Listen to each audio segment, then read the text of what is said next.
नमस्कार जय जगन्नाथ सांग माने मु आज ब्रोकली गोटे नुआ रेसिपी नहीं कि आसी तो चलतु देखा ब्रोकली आलू आ मटर को लेकिन मु गोटे बहुत सुंदर टेस्टी गोटे ग्रेवी बनई जोटा कि पूरा रेस्टोरेंट स्टाइल रे बनी आ बहुत टेस्टी बनब आ गोटे सीक्रेट मसला जो मसलाटा आपण मैंने पकेबे तो सेटा एते टेस्टी आ फ्लेवरफुल बनब मांस तरकारी भली। तो चलतु वीडियो को पूरा लास्ट पर्यंत बनी रुहतु ताहले जानि परिबे। तो देखंतु मटर आलू आ ब्रोकलीर यही रेसिपीटा केते टेस्टी लगे देखिए बहुत ही टेस्टी लगे। तो देखंतु कड़ाई रे मु 2 स्पून ऑयल नहीं जिबा प्रथमे अल्प ऑयल नहीं जिबा आ यही प्रोसेस रे आपण माने ब्रोकली हो फूलकोबी मध्य बनै परिबे बहुत ही टेस्टी लगे। तापर आमे से जो मसलाटा पकेबा सेटार फ्लेवरटा पूरा मांस तरकारी जमती मटन रांधिले जमती पूरा फ्लेवर भरी जाए घरे सेमिति हबो। तो देखंतु रसुण आ अदा तापर कंचा लंका जेतिके आपण माने क्वांटिटी मसला करेंगे से हिसाब रे रसुण अदा और कंचा लंका नहीं जिबा टिके सटे करबा आमे सेटा को कोन पना 2 स्पून ऑयल ही नहीं बेसी नेबानी। तापर सेथिरे गोटे पियाज काटी पके देबा एटा को मध्ये टिके भाजीबा पियाज को आ अल्प भाजी हो सारा पर आमे सेथिरे टमाटर पके देबा। मु एटा माने छोटो साइज रा 2टा टमाटर नहीं जाईची आउ जदि बड़ बेसी हो गोटे नहीं पारे जदि आपण मानक पसंद 3टा भी नहीं पारे एटा मीडियम साइज रा 2टा टमाटर आमे एतरे पके देबा। तापर आमे टमाटरटा को मध्ये टिके सिझी की भाजीबा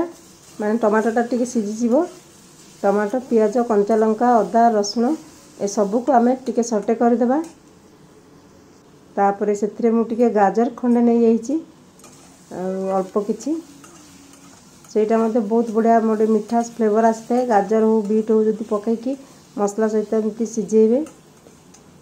तापर आमे सेथिरे देखंतु अल्प पानी दे देबा आधा ग्लास सेटा माने टिके सिझी जीवो टमाटर कंचा लंका पियाज अदा रसुण ए सब को टिके सिझे देबा। देखंतु मु आधा ग्लास पानी दे देछि। तापर आमे सेथिरे मसला पकेबा तापर कोन कोन मसला नउछि देखंतु आउ देखंतु सांग माने मोटा सिझिया पई छाड़ देली एथरे टिके ना को लूण दे देबा सिझिबो जल्दी सिझिबो। तापर देखंतु एटा होछि पत्थर की फूल बा स्टोन फ्लावर कहंती एटा जदि आमे मसला रे पकेबा बहुत बढ़िया फ्लेवर आसी थाए। आ आपण माने जदि पाखरे थिबो देखिबे आपण बाजार रे मिली पारिबो बिरयानी रे ई मसलाटा पड़ी थाए आर फ्लेवरटा हैदराबादी बिरयानी रे बहुत पूरा फ्लेवर आसी थाए।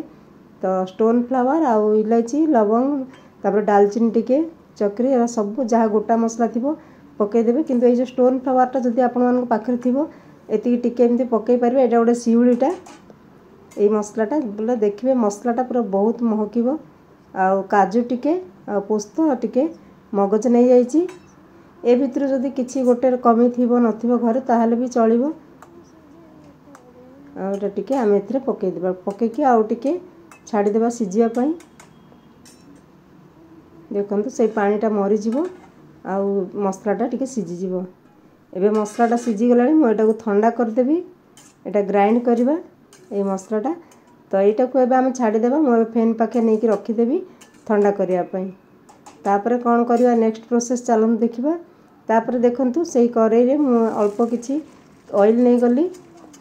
तेल गरम होला पर सेथरे टिके मटर पके देली कोन पे ना मटरटा आमे टिके भाजी देबा तारो माने रहनिया स्मेलटा पळेबो और सिझी जीव मटरटा।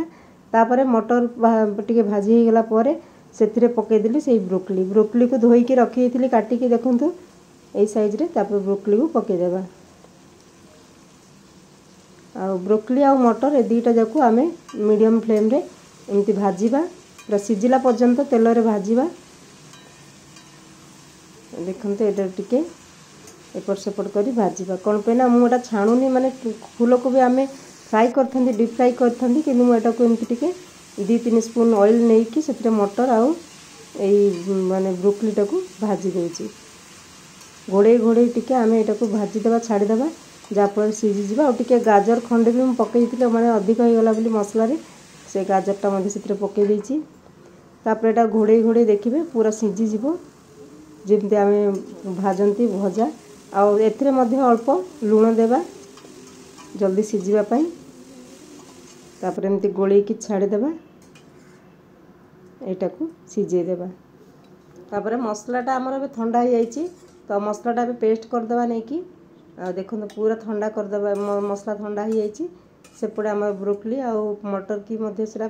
भजा बसई देती आईटा मसलाटा पूरा ठंडा होगा बाटीदेवा तापर ब्रोकलीटा को बाहर करदे सीझीगला ये पूरा सीझीगला मैंने भाजी हो गला यहाँ को आ गोटे जगह को बाहर करदे मुझे कड़े ही बाहर कर दूँ जोटार मसला बनई थी सेटार ही बाहर करदे तापर देखूँ ये मसलाटा बटा हो जाइए पूरा पेस्ट बहुत बढ़िया पूरा स्मूथ पेस्ट बनईदेवा मसलाटा को आउ धनिया पाउडर जीरा पाउडर गरम मसला हलदी गुंड मरीच गुंड से गोटे गिनार बाहर कर देछि एइठे पुणी ऑयल नहीं जाए टिके अधिक ऑयल नेबा कौन पे मसला आमको भाजबार अच्छी से अधिक ऑयल नेबा तथापि मु बेसी ऑयल यूज करूनी आगो से टिके ऑयल देछि तापर सब मसला गुड़ी को से ऑयल रे पकेदेबा से संगे संगे पुणी ये जो बटा मसलाटा पकेदेबे कौन पे ना जदि पोड़ीज मसलाटा पिता लगे तो से गुंड मसलाटा पकेबा संगे संगे आपण मैंने जे बाटिकी रखिथे मसला पकेबे से पाखरे ही रखिथे तापर स्वाद अनुसार लुण देदेबा आ मसलाटा को पुणी भल कि कषिबा केबे मध्य माने मरीच गुंड जो माने गुंड मसला पकाउछंती से मसलाटा को माने पकेला समय पूरा फ्लेम लो रखिथे आ पाखरे ही पानी हो नहले मसला बटा टमाटर कटा जहाँ भी एमती रखिथे नहले पोड़ी जीव तो पिता लगे तापर देखंतु मसलाटा कषि ही पूरा आउरी तेल छाड़ी कमी गलानी आमको मसला कषाटा ही यहाँ बहुत माने मेन रोल कौन पे मसलाटा जब आम भल कि कषानी कंचा स्मेल हम आ तरकारीटा पूरा बेकार लगे तो सब बड़े मसलाटा को पूरा एमती कषा जमी पूरा तेल छाड़ी देखो कड़ई रू पूरा छाड़ी तेल पूरा देखा से समय पर्यंत मसलाटा को कषा आ कसुरी मेथी से पकईदेली लुण स्वाद अनुसार पड़ जाता तापर एवं आम जो भाजिकी रखि ब्रोकली मटर पकईदेवा आलू दुईटा सीझे रखी थी तीन सेटा पकईदेली जदि आलू पसंद नहीं आपण मैंने छाड़े पकई पारे ना पकईबे जो सीझे रखिकी आम आलूटा को पकईदेवा एवं तो नुआ आलूटा जल्दी बेसी सीझुनी भल मु छोट आलूटा काटिकी रखी थी आपर से अल्प अल्प पानी देके कषा मैंने कड़ई जो मसला लगी छाड़ देखो कषिदेवा तापर आम गरम पानी करके रखी गरम पानी जी आप ग्रेवी बनइबे से हिसाब से आम गरम पानी देदेबा देखो एवं ग्रेवी पानी देती तापर यहाँ घोड़े दी माने गोटे मिनिट कि 2 मिनिट पूरा मीडियम फ्लेम लो फ्लेम बसईदेवा जोटा कि मसला आउ पूरा लुण सब पूरा माने ब्रोकली हो आलू सबुथिरे सेटा कषिब तो देखो बनीगला आमर ब्रोकली आलू आ मटर बढ़िया गोटे शाही तरकारी माने जोटा रेस्टोरेंट भी एमती स्वाद बनेनी तो देखो केते बढ़िया होती टेस्टी आपण मैंने रुटी पराठा भात सबुथिरे ये रेसिपीटा खाई पारिबे बाहर को भी नहीं पारिबे बेसी झोल नहीं ग्रेवी माने पूरा लागला भाया होती टिफिन रे पिला मानू दे पारिबे तो केमिति लागला आपण मानू ये रेसिपीटा जदि भल लागला लाइक कर दियंतु जो मैंने नुआ अच्छा प्लीज मो चैनल को सब्सक्राइब कर दियंतु पाखर थिबा बेल आइकन को दबाई दियंतु जाफल प्रति वीडियो नोटिफिकेशन आपण मानक पाखु पहुँची जिवो देखंतु सांग माने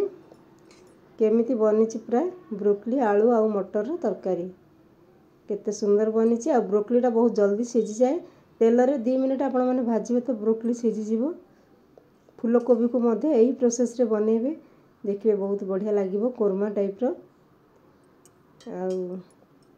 देखंतु केमिति बनीची कमेंट करिवे भल लगे लाइक टे करदेवे देखंतु केते सुंदर बनीची पूरा टेस्टी होती आ कलर बढ़िया आसुची कौन ब्रोकलीटा से बेसी लाल कलर आसबनी आ रोचे सांग माने पुणी मिलवा नेक्स्ट वीडियो रे थैंक यू जय जगन्नाथ।